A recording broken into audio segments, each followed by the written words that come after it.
Live life here, now. Huwag niyong laging pigilin na inyong sarili. Huwag kayong laging tipid ng tipid ng tipid ng tipid. Ang dami ko na pong kilala mga kapatid, walang tigil ng katitipid. Talagang tipid ng tipid. Tapos pagka nagkasakit, ubos ang mga daang libo.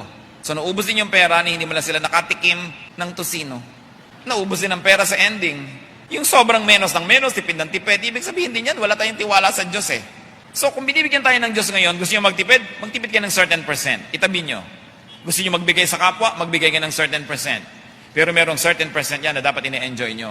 Hindi nangangalirang na kayo dyan, tuyong-tuyo kayong parang sinampay na naiwan sa arawan ng 3 araw.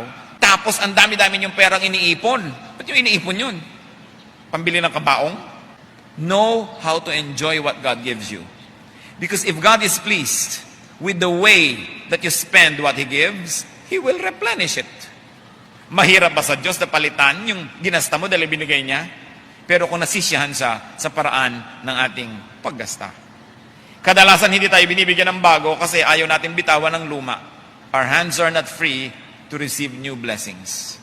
Let go. Flow.